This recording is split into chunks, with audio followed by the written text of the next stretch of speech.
Welcome to Natural Habitat Adventures Daily Dose of Nature.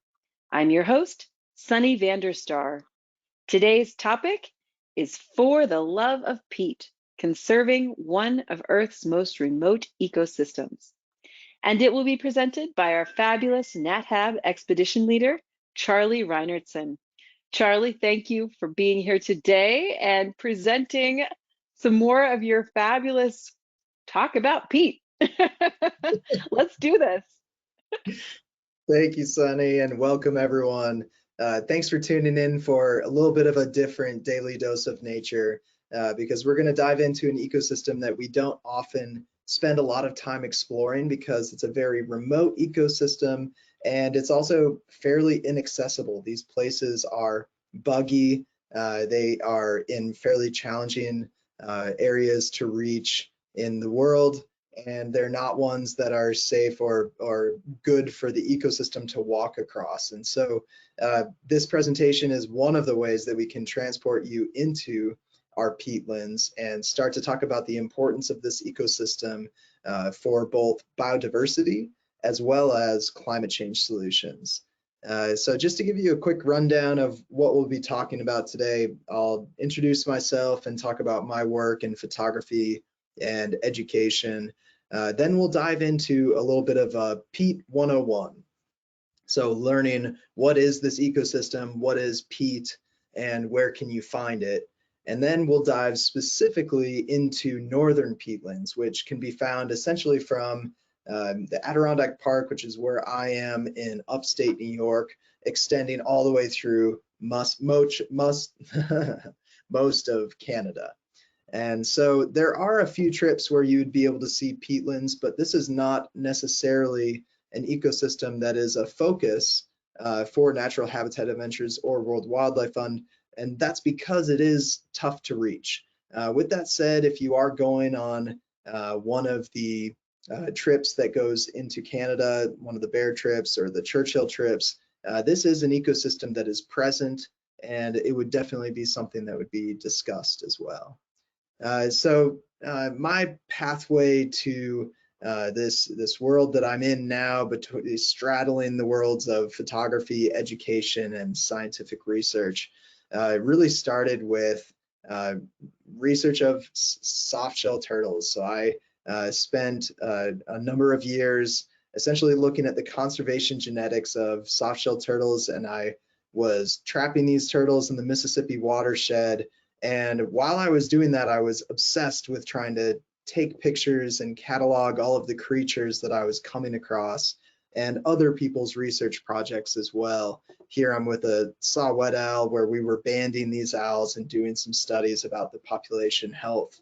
And that work really kind of spurred me to move away from research and into the world of communicating that research and trying to be that interface between the general public that might have limited scientific knowledge and researchers who sometimes speak in different languages. And so I really see my job as trying to sit in the middle and get these groups to talk to one another and try and be a conduit for having open communication channels between those two groups. And one of the ways that I'm able to do that is through my work with Natural Habitat Adventures. The trips that I guide include the monarch migration in Michoacan, Mexico, that's happening right now, which is this truly phenomenal migration of monarch butterflies, and then also the Yellowstone and Grand Teton Wildlife Safari. And that's the ecosystem that I've guided the most and spent the most time. But today we're really going to dive into a place that's near and dear to me. It's about where I'm located is in Saranac Lake, New York, and that's in the heart of Adirondack Park. Now, Adirondack Park is essentially this combination of private and public lands, and it's larger than Yellowstone, Yosemite, Glacier, all of those places combined. So it's this incredibly vast conserved land in the United States. And one of the reasons why it's incredibly important that we conserve this area is because of these peatlands. So these pictures that we're looking at right now are aerial photographs that I've taken looking straight down at the landscape. And in this photo here, we're seeing the forest, and where that northern forest meets our northern peatlands on the right-hand side of the image. And that red and green carpet is sphagnum moss that's growing on the top of a lot of deposits of slowly decomposing plant material. In the center of this image, we're actually seeing a spring in the center of that peatland. And then surrounding that spring, we're seeing this diversity of different species that really only exist in this very particular habitat.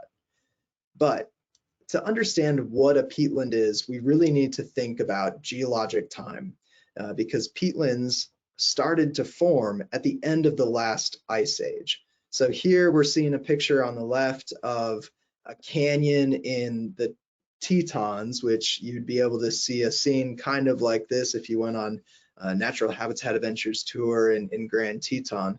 On the right-hand side is what remains of a glacier. So when we think of glaciers today, we think of, perhaps a tongue of ice on the edge of an ocean and maybe some icebergs floating. And right now, in the moment in history that we occupy, these are dwindling, and we don't have very many of them. And it's hard to envision what it was like to live in the ice age 10,000 years ago, when these glaciers were actually a mile high, a mile thick of ice. And you think about all that crushing weight, and these glaciers would carry rocks, big, huge boulders, kind of like a conveyor belt as they moved by gravity from higher to lower elevation. And these glaciers really shaped a lot of the landscape that we see, including setting the stage for the creation of peatlands. So where I am right now in Adirondack Park, there was a huge ice sheet, a huge glacier about 10,000 years ago. That glacier melted. And then as it melted, that depression in the land filled with water. Next, that water started to fill with life, because these were really nutrient-rich waters. The glaciers had kind of, ground up all the bedrock and nutrients, and as they melted, they left behind a really nutrient-dense medium for plants to take over. So there's this huge flood of growth of vegetation, and as the vegetation built up and built up, those waterways slowly became more constricted and filled up with vegetation. And what happens in a really heavily water-bound ecosystem is that the rate of decomposition starts to slow down. And then another thing happens. When you have slow rates of decomposition underwater, the water then becomes more acidic. And that acidity starts to make it less habitable or able to be lived in by microbes. Now, microbes are essentially the army of microscopic organisms that are helping to break down organic material in the world. Without microbes, we would have no recycling in our natural systems. Nutrients wouldn't become available again. And so in these wetland environments, when they become acidic, when there's tons of vegetation and the rate of decomposition is slowed to a snail's pace, these are the conditions for forming what we call peat, which is a slowly decomposing organic material that is produced by layers upon layers upon layers of vegetation that are slowly decomposing. And what's important about peat is that it is incredibly dense in carbon storage. And right now we're in the climate crisis that exists, where we are looking for more ways to store carbon, to sequester carbon, to ensure that less of it is in our atmosphere. And these places have the potential to help us store as much carbon as possible in our natural systems. Now, these places are also home to an incredible array of species, and one of them is sphagnum moss. This is a really close-up image of what sphagnum moss looks like. And the harsh conditions of these peatlands, right here we're seeing a peat bog, or just a bog, and it's so waterlogged and many plants cannot survive in that environment.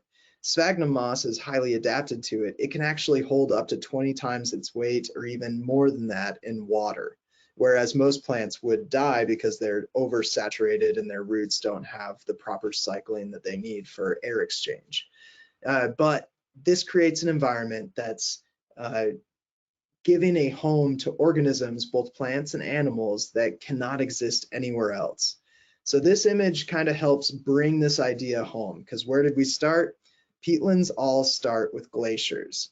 And so as that glacier, the weight of the glacier pushes down on the landscape and creates a depression. As that glacier recedes and melts at the end of the last ice age, the water fills those depressions, and then the water gets taken over by vegetation and big, fast growth. Eventually, because there's so much vegetation in the water column, that decomposition rate slows, both due to the lack of oxygen and also due to the high acidity levels. And then you get interesting species that can only live in this place and high levels of carbon sequestration. So then you look at this picture, and this is taken from a high-wing plane this fall that I chartered to be able to get this image because it helps tell this story. So when you're looking out on this landscape, you see this huge scar in the middle of it. And it looks kind of like the outline of a lake, because you're seeing where the forest meets the sphagnum moss fields. And buried beneath that field of sphagnum moss are layers upon layers upon layers of peat that have been deposited and compressed and stored for the last 10,000 years since the last ice age. So this big red area is what I'm talking about, in case it's not very clear on your screen. That is a peatland. It is the second largest peatland in New York State. It's conserved by the Nature Conservancy. And this was an area that was initially looked at as a place where we could harvest peat to be able to use it as a biofuel. Because in a lot of places around the world, peat is used to heat homes. Sphagnum moss is also used in gardening to be able to support soils. And so there was a company that was looking to purchase this and develop it. And the Nature Conservancy came in and ensured that this land would be conserved forever. And so that stretch of land is a couple miles long and about a mile wide. And I've been spending a lot of time trying to capture this place and transport people to this place because it has such an important story right now. When we're faced with a biodiversity crisis, where we're seeing a mass extinction on the level that makes it the 7th great extinction of all time. And then we're also faced with this incredibly big challenge of climate change. And these places are going to play a huge role in what happens in the next century. So just to dive a little bit more into trying to understand what these places are and how they form, this is a graphic from Madeline Baldwin at North Carolina State University, showing how shallow open water can then start to have edge accumulation of vegetation, eventually going into a bog and then a raised bog. This is showing the transition of a particular ecosystem in North Carolina, but I've found that it's a really helpful graphic to be able to explain how this is happening. And then on the right-hand side is a peat core sample. So you're seeing living moss at the top, a carpet of dead sphagnum moss, and then your youngest layer of slowly decomposing plant material, followed by older and older and older material as you go deeper. And there are a lot of people who are studying these peat cores that you can take to be able to understand what vegetation existed from the end of the last ice age until now. And they're studying what pollen can be found in that peat, because it's just a fascinating material, because it can really preserve different essentially pickle different organic materials. And there's all kinds of tangents that we could go on, but I'm going to try and keep us focused on the story. But if you're interested, there are some interesting cases of, like, the Vikings having burials or sacrifices of people that are buried in peatlands, and they've been uncovered by peat harvesting expeditions, essentially, where they're removing the peat for biofuels. And then there have been some studies to try and uncover the stories of these people who have been preserved in peat, who are thousands of years old, and they're perfectly mummified because of the conditions of this particular habitat. And Ireland is one of the places where you can actually see these bog bodies on display in museums in Dublin. So interesting side tangents to go into, but we will try as much as we can to stay focused. You can tell this stuff gets me excited. So on the left, this is actually a researcher that I've been in the field with, Steve Langdon, who is working on peat conservation and restoration in this area. And he's actually standing in that peatland that we're looking at right now. So when I'm going out with researchers, I'm able to actually get out onto these places. And if you're physically walking on a peatland, it's almost like you're walking on a massive waterbed. Because just below the surface is water. And if you're not careful about where you're walking, you could slide right in up to your waist or deeper in water. And so it's this very spongy material that you're walking on, and buried beneath that are layers of peat. And what Steve is using here is actually it's a chimney sweeping device that he uses for his research, just as a quick way to, he attaches these sections as he pushes it down into the peat, and then he's able to get a quick read on how deep the peat is at that particular location. And the deepest spot that we found together on this day was roughly 33 feet deep. So you can imagine you could fit 3 stories of buildings underneath the surface that we're looking at in this image. And these peatlands exist all throughout Adirondack Park, and this is the southernmost range of where these ecosystems exist, because Adirondack Park is this dome of land. It's this high peaks region up here where I live, and that creates a little bit of a microclimate that allows for colder conditions because these ecosystems, as they warm up, their water chemistry changes, at least in northern peatlands. And so if they dry up, all of a sudden you're going to see more trees growing inside them, and these peat bogs are going to be transitioning towards northern forests. And so we're studying the changes that are happening here to be able to predict what's going to happen as we move further north in the primary range of these ecosystems up in Canada. So Peat 101, this is just in terms of the climate and what they can do for us in terms of a natural climate solution. So we really aren't hearing a lot about peatlands as climate heroes, and yet we should. Instead, we're hearing a lot about peatlands having melting permafrost and how these ecosystems are going to release just huge amounts of greenhouse gases. But they don't have to be just the villain in the climate story, because they have huge potential to be a hero in the climate solutions realm. So if we look at a map, here is peatland distribution across the world. Everywhere that you see red are where peatlands exist. And it covers only 3% of Earth. So it's a very, very rare ecosystem. And yet it stores more than 50% of Earth's soil carbon, which is twice as much as our global forests. So that's why this ecosystem is so very important to talk about, to think about, and to plan around restoration and conservation efforts.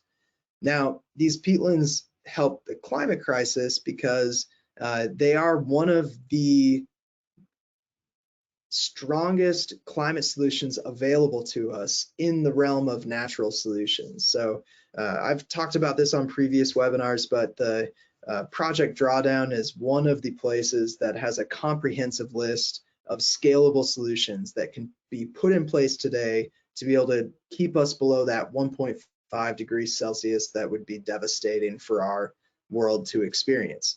And if you look at this list, you can organize them based on how many gigatons of carbon dioxide equivalent, because there are more greenhouse gases than just carbon dioxide, but you can organize them based on impact.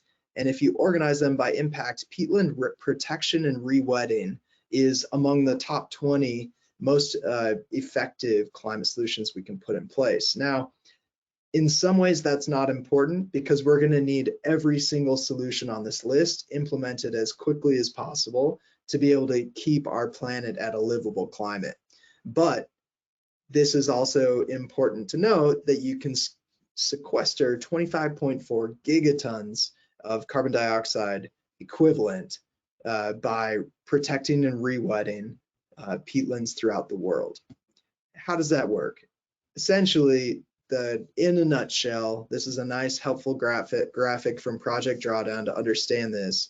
We have all these emissions sources of places where greenhouse gas emissions are coming from, whether it's producing electricity, agriculture and land use, transportation, all of those things are producing emissions. We need to reduce them to be able to maintain a livable climate. And then we need to find ways to store more carbon. And that is done through natural systems, both by land sinks and coastal and ocean sinks are the ways that Project Drawdown have separated them out. And peatland protection is going to give us a huge bang for the buck by allowing us to store and sequester a huge amount of carbon. And this number, they've already taken into account the permafrost that is going to thaw and release greenhouse gas emissions. So by protecting peatlands across the world, we can both offset the permafrost outcome as well as do more and sequester more carbon than if we take no action. So the other piece of this, it's really a twofold solution. Protecting and rewetting and restoring peatlands, it helps our climate crisis and it also helps our biodiversity crisis because these are hotspots for biodiversity. This is a list of threatened and endangered species that rely on peatlands throughout this geographical area in North America and South America. And there are so many plants and animals that only exist in bogs and fens and mires. On the left here, we're seeing a pitcher plant, which is a carnivorous plant that's highly adapted to these acidic waters and really wet habitats. And they're actually a plant that is carnivorous. They're able to eat insects and snails, and they have this sweet nectar that draws the insects in, and then the insect will drink the nectar, and there's a little bit of a toxin in there that knocks them out, and then they just dissolve into that pitcher plant, and the pitcher plant uses those nutrients to be able to fuel its life. And so this is a species that would not exist if we don't have healthy peatlands, especially in our northern peatlands where this particular plant lives. And there are a huge diversity of plant species, a lot of different orchids that rely on this habitat. And so not only would we sequester more carbon if we both restore and protect our peatlands, but we would also make sure that there's a home for plants and animals that can't exist otherwise.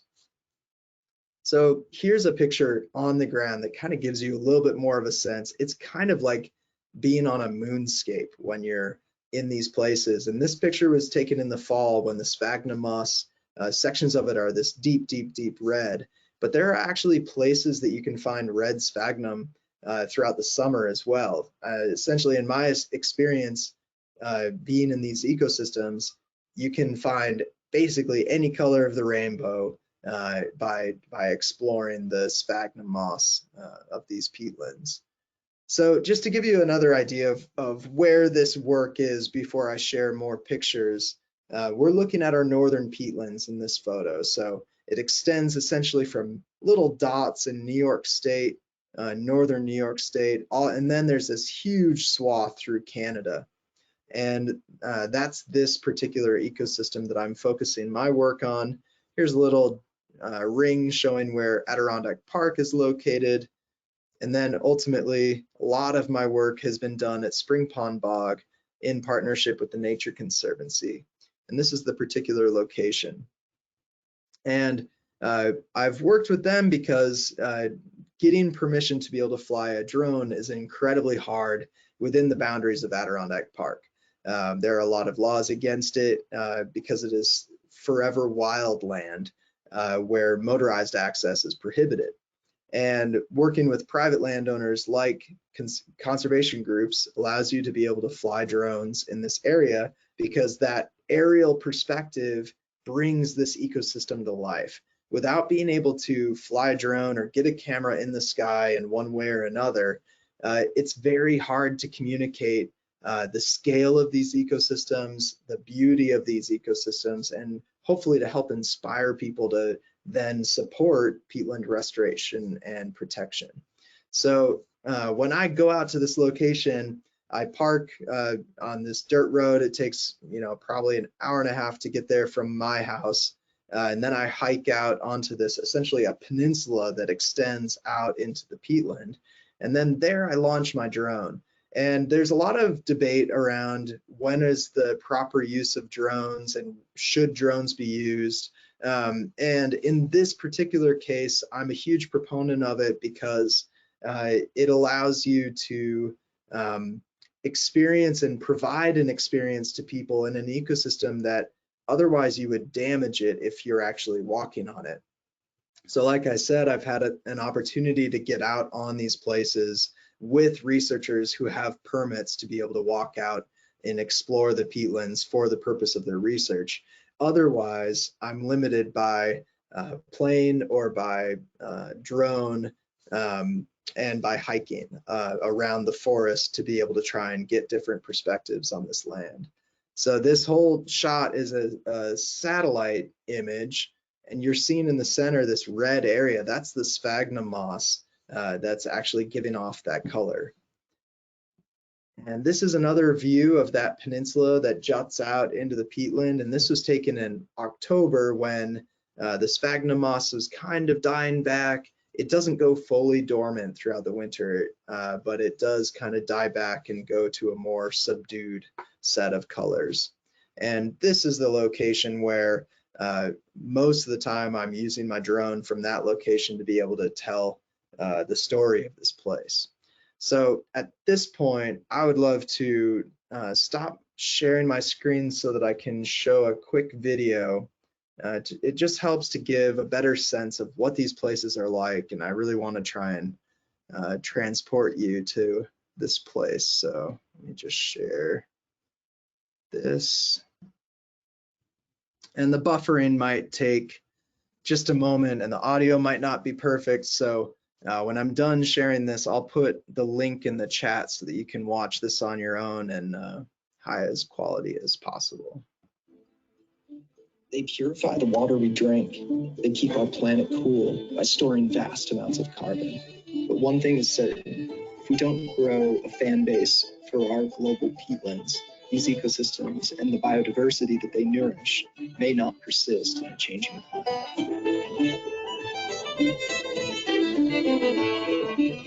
It is going to take action on all levels to restore and protect these ecosystems and to ensure that these wild places continue to provide the astounding array of ecosystem services we depend on to survive.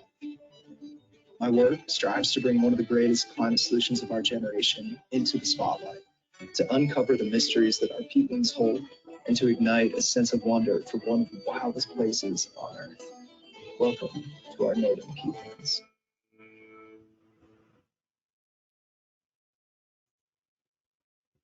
And we'll do one more quick film as well, and I'll talk while we're taking a look at this.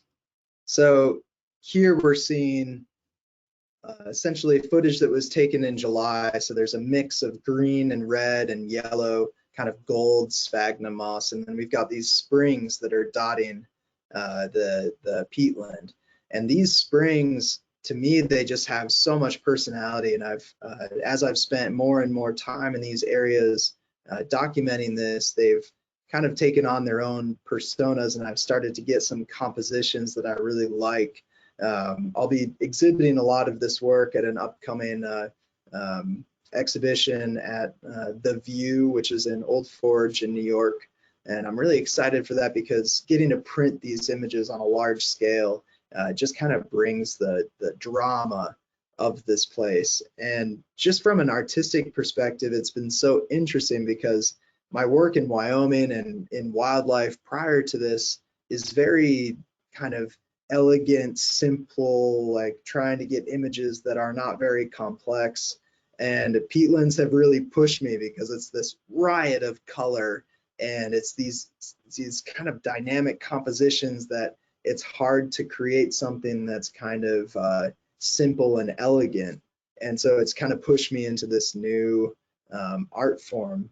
And here you're seeing actually some wildlife trails moving through those peatlands, because animals, all of the animals that live in Adirondack Park at some point will explore or move through these peatlands. And even a moose can be able to walk across that kind of waterbed of sphagnum moss in this area. So really dynamic system. You're seeing a lot of black spruce peppered in with the sphagnum moss, and those black spruce trees can be, you know, hundreds of years old, but only be 10 feet tall, just because of how incredibly harsh that environment can be. So just getting a few more shots here. So a couple fun peatland terms. So if you have areas that are wet depressions versus areas that are raised and a little bit drier, those are strings and flarks. Flarks are the wet depressions and strings are the raised areas. So some of that pattern that we're seeing is just due to the fact that there are some wetter depressions and some raised areas. The wetter ones tend to be these golden areas. And if you were to walk across it, that would be the area where you would actually sink, you know, up to your waist. The other areas you could probably wear some tall boots and not top the water across them, but every step you're squelching your way across this landscape, or ideally there's a boardwalk that you're using to explore. So I will pop back into the presentation and I'll leave a couple links as well. Let me just grab that link from that first video and we'll get back to the presentation. And I'm gonna drop that in the chat.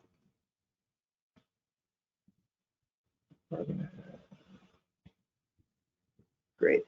So now I'm gonna head back and share my screen. My computer is complaining, so just give me a moment here.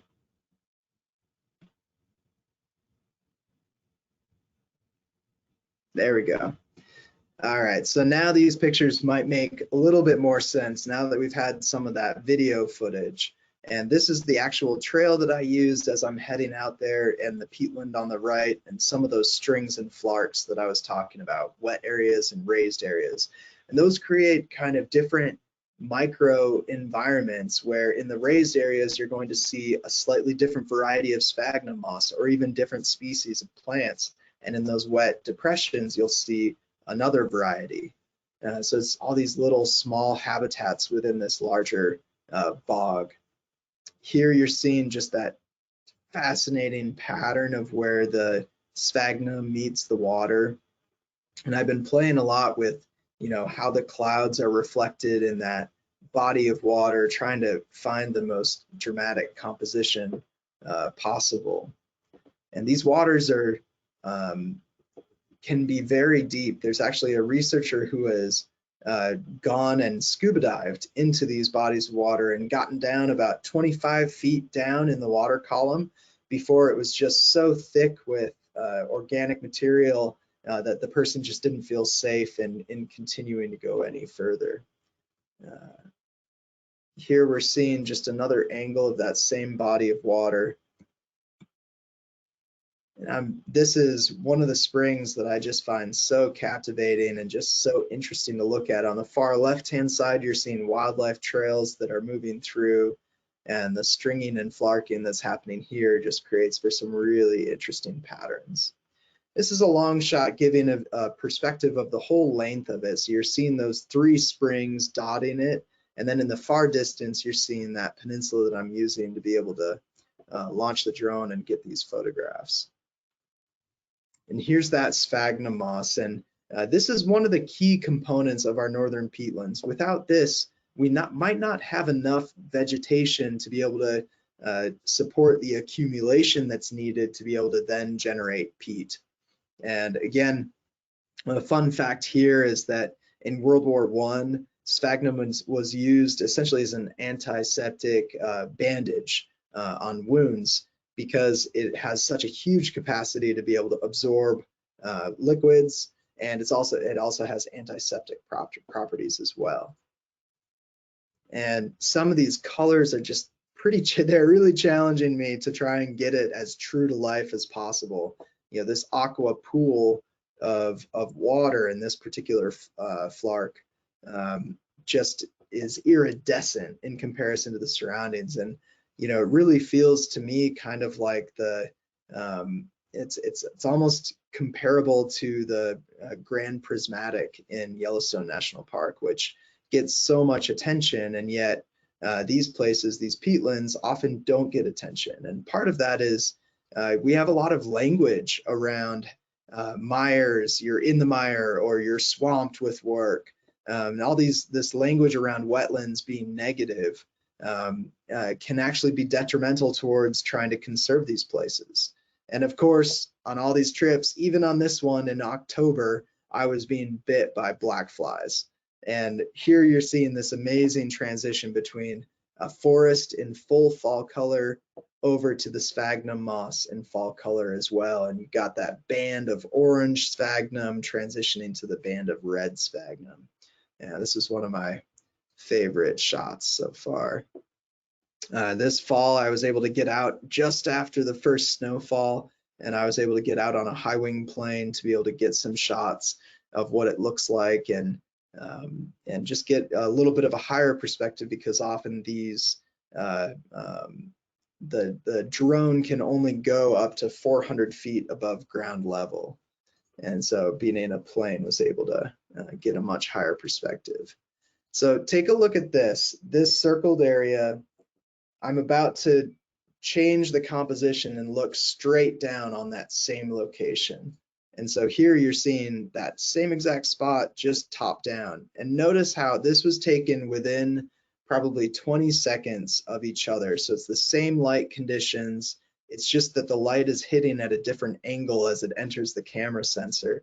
And you start to get different light and different patterns happening.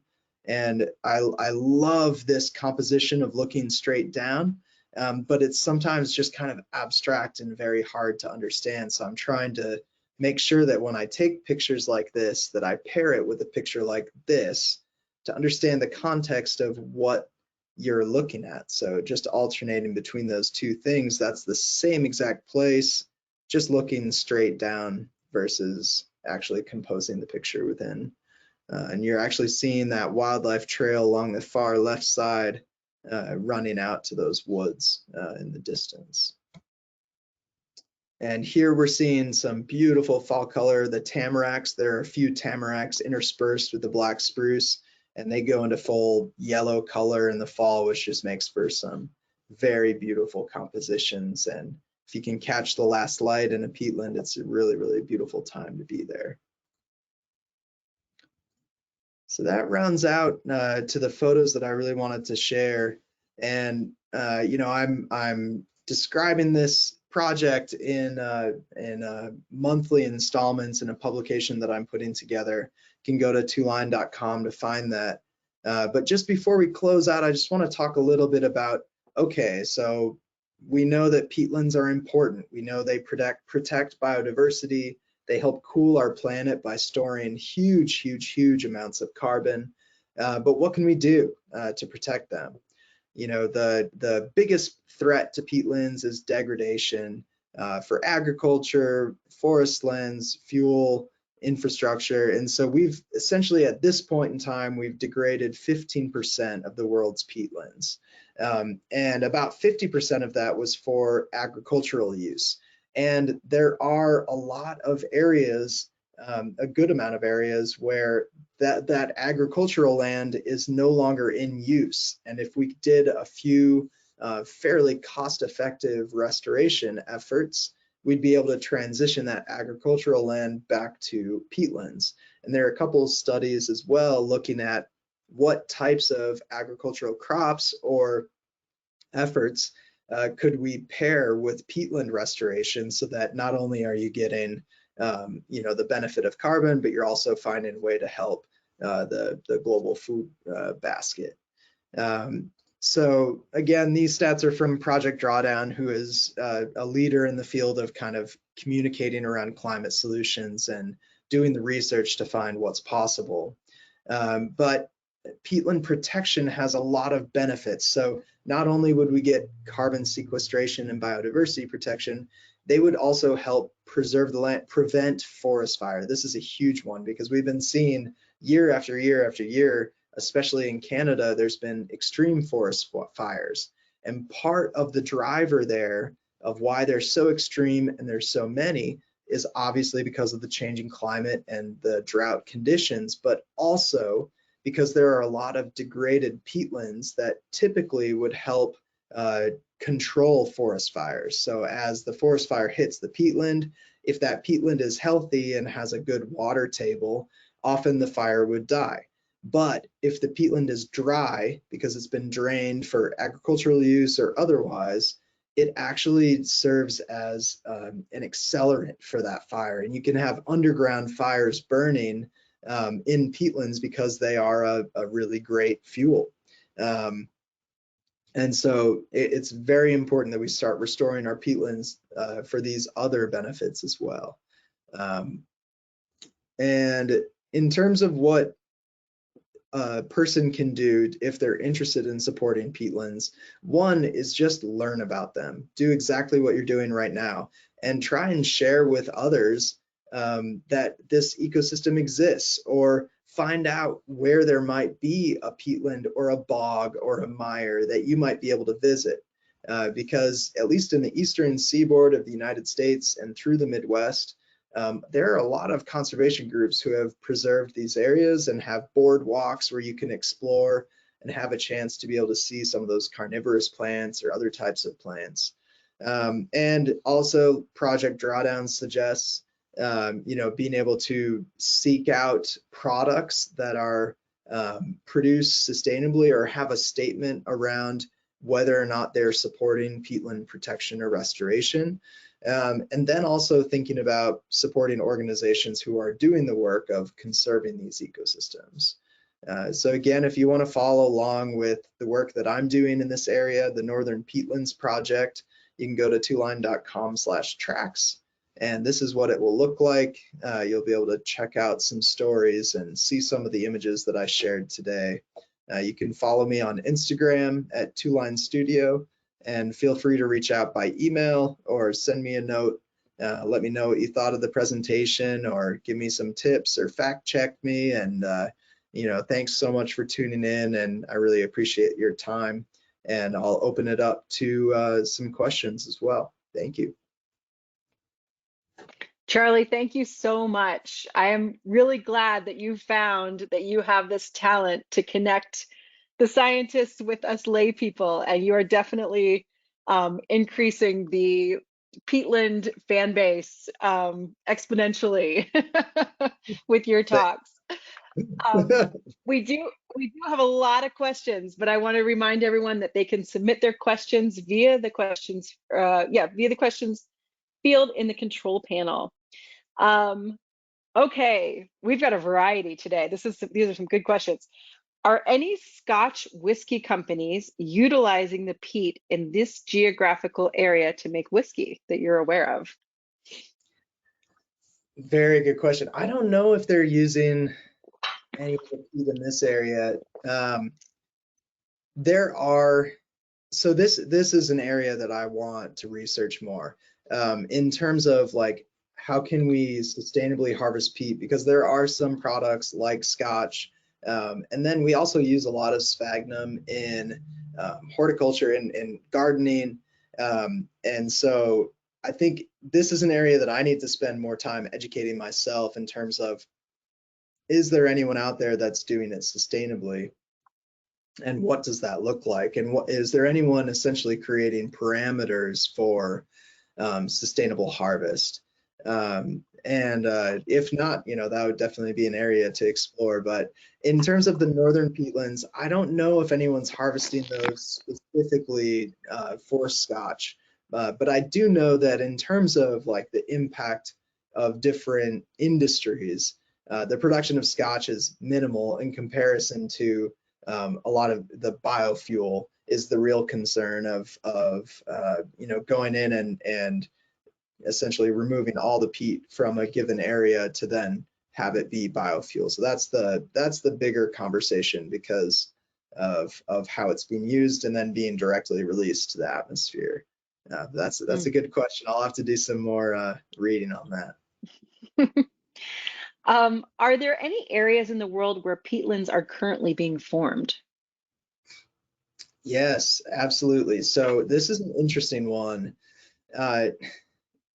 Peatlands are really delicate systems, and they rely on a really perfect balance of water and vegetation. And when you either add water or remove water on a big scale in a given peatland, you can either create the conditions for it or remove the conditions for it. So Adirondack Park is really interesting because it's forever wild land. It's got some of the harshest or strongest protections in the country and maybe even in the world. But interestingly, our waterways are in bad shape. We have more than 500 dams on our waterways within the park boundary. And it's been one of my research areas that I'm trying to figure out what the distribution of peatlands used to be before all of these dams were put in place. Because you can flood a peatland and all of that carbon gets released in a big effort. And so one of the ways that we might be able to restore them potentially in this area is actually by removing those dams and drying some places out. But this is where the climate equation gets really complicated, because when you do that, you also have a huge event that releases carbon to the atmosphere. So we essentially have to be really careful about how and where we restore these ecosystems. And one of the tenets of that restoration is thinking about the longevity. So if we're going to dry some places up to recreate the conditions of historic peatlands, we have to budget for the fact that there's going to be a big release of carbon initially, and then we need to ensure that those peatlands are going to stay there to be able to get any kind of long-term benefits to offset that initial release of greenhouse gas emissions. So yes, to answer your question, yes, there are peatlands being created now, but it requires a change in water chemistry. So an area that was not flooded before to be flooded, it requires a huge amount of vegetation growth and hundreds, perhaps thousands of years to accumulate vegetation. Because of our drying, warming climate, the trend is that we're losing peatlands, but we can counteract that by re-wetting areas that previously were peatlands that were drained for agricultural use or other uses as well. Hard to answer that question succinctly, but I hope I kind of did. It's clearly a very complex situation, and you did clarify a lot there. Thank you. Or at least you clarified how complex it is. Why are you calling the water areas springs versus ponds? Yeah, so I'm calling them springs because these are fed by the water table. So like you have a spring fed pond. It is a pond, right? Ponds can be fed by precipitation, by springs. So you're right, those are ponds. But these ones in particular are fed by groundwater, not precipitation. So I'm also working on it's tricky because it's not all cut and dry, but there are all these different types of peatlands, which are fens, bogs, mires, and then there are all these other kinds. But the basic designation of those comes down to where you get your water source. So if your water source is from a spring, from the groundwater, you're going to have a different water chemistry, and that'll promote the growth of different plants than you would if it was entirely through deposition or from precipitation from the sky. So yeah, very, very complicated and a lot of different avenues to explore. Mm. Is this area too acidic for birds? Yeah, so this is actually, birds are one of the species that rely on peatlands the most, and in particular, very specific species are dependent on peatlands to exist. Many of them will nest in these areas. So some of the species include boreal chickadee.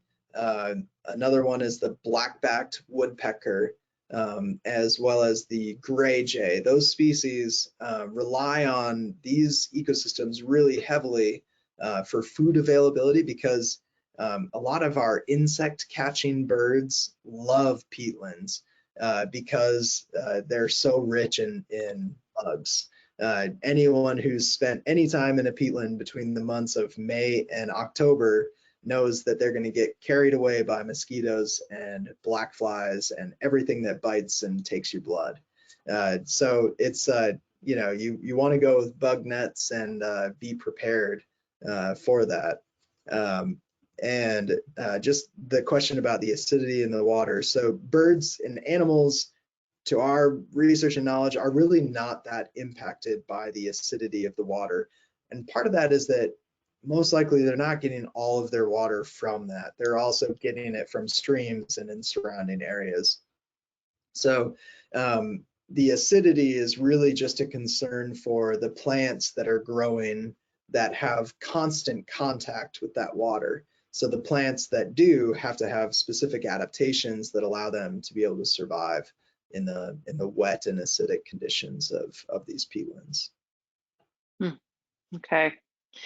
One of our viewers uses peat in their garden, and they're concerned that they may be degrading or contributing to the degradation of peatlands. Can you talk a little bit about that dynamic?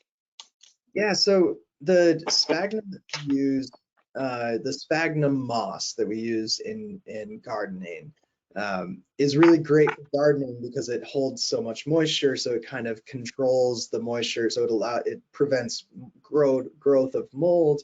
There are a lot of great properties of using it. This is an area that I'm researching, that I'm trying to get to the bottom of, whether there are suppliers who are harvesting it sustainably. But the one encouraging thing that I'll share is that what's being harvested and used, if we go back to that picture in the very beginning of the core, takes a long time, a lot of slides. There we go. There it is. So the very, very top layer is living sphagnum moss. The layer below that is a carpet of dead sphagnum moss.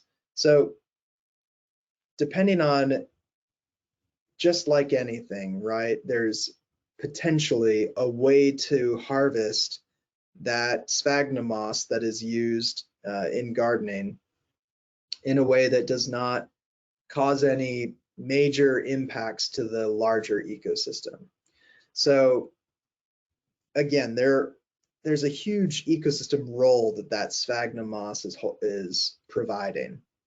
But if we're able to harvest it in small patches, I can see a possibility where that might not be detrimental to the peatland. But I still need to do research on the scale of it, how much sphagnum moss we're harvesting, how it's done, and in what way, to be able to understand a bit more and where this is coming from. So it's just like forestry. There's a sustainable way to do it, and there's a non-sustainable way to do it. And so more research is needed there, especially for me. I need to learn a bit more about that. All right, we'll finish with a couple clarifying questions. Can you remind us where your photo display is going to be?